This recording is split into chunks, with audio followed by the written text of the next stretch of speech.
तो दोस्तों देखो, आप देख सकते हो ये IAS प्रीलिम्स सॉल्व पेपर की 8वां सेक्शन की ये बुक है, जिसमें 2011 से 2023 तक सारे प्री के जितने भी क्वेश्चन हुए हैं सब्जेक्ट के वो दे रखे हैं इसमें।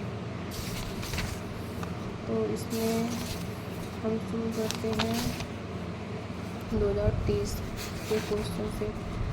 तो इसमें आप देख सकते हैं कि धान्य कटक जो महासंघिकों के अधीन एक प्रमुख बौद्ध केंद्र के रूप में समृद्ध हुआ, निम्नलिखित में से किस एक क्षेत्र में अवस्थित था। तो इसमें दे रखा है गांधार, आंध्र, कलिंग, मगध। तो इसका उत्तर आयोग वालों ने आंध्र दिया है। तो धान्य कटक वर्तमान में दक्षिण पूर्वी भारत के आंध्र प्रदेश में अमरावती के निकट स्थित एक छोटा सा नगर है, जहाँ शाक्य मुनि बुद्ध ने संभला के राजाओं को कालचक्र धर्म के सार स्वरूप की शिक्षा दी थी। अमरावती धरणीकोटा इतिहास में तीसरी बार 12वीं शताब्दी में कोटा शासकों की राजधानी बना था। गुंटूर के बेलपुरु में एक मंदिर में पाए गए एक शिलालेख के अनुसार अमरावती को निम्नलिखित प्रकार से वर्णित किया गया था।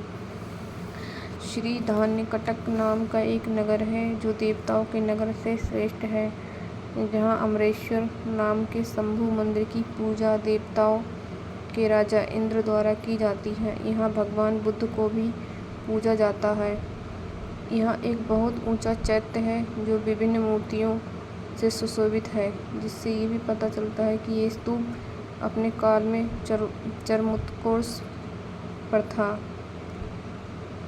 अब दूसरा क्वेश्चन ये है कि प्राचीन भारत के संदर्भ में निम्नलिखित कथनों पर विचार कीजिए।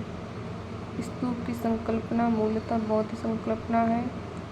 स्तूप आमतौर पर अवशेषों का निक्षेपाकार होता था। बौद्ध परंपरा में स्तूप एक संकल्प अर्पित या स्मारक संरचना होती थी। कितने कथन सही हैं? ये जो क्वेश्चन पूछ रहे हैं ये बौद्ध धर्म से पूछ रहे हैं। तो इसका आंसर देखते हैं क्या दिया गया है। इसका आंसर है व्याख्या में देखो, स्तूप की संकल्पना कथन एक सही नहीं है।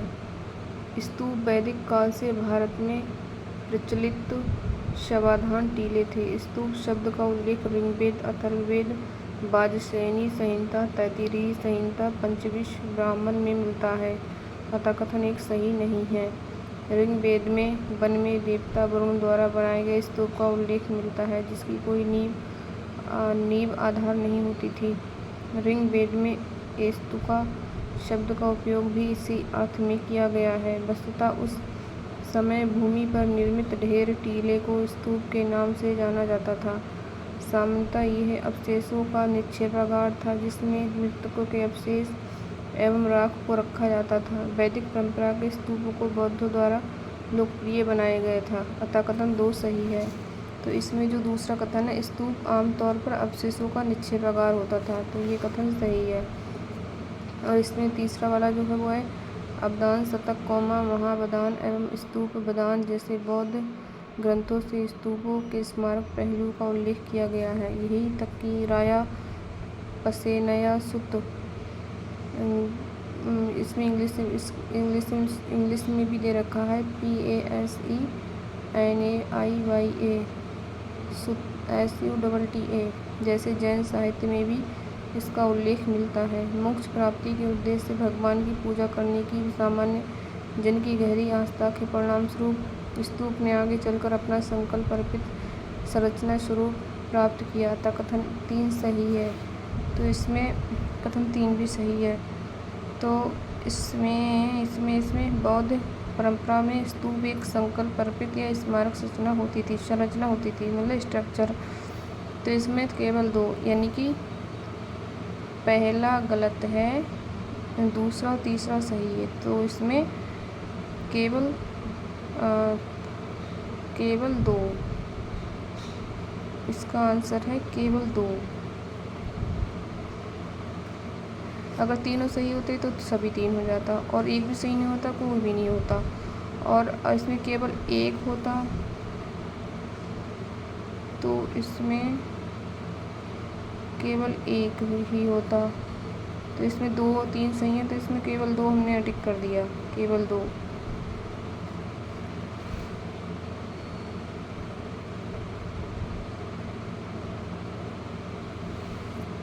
अब ये क्वेश्चन नंबर 3 है कि निम्नलिखित युग्मों पर विचार कीजिए। ये है, इन पे विचार कीजिए करना है और सम्मिलित करना है इनको। तो सही उत्तर क्या होगा?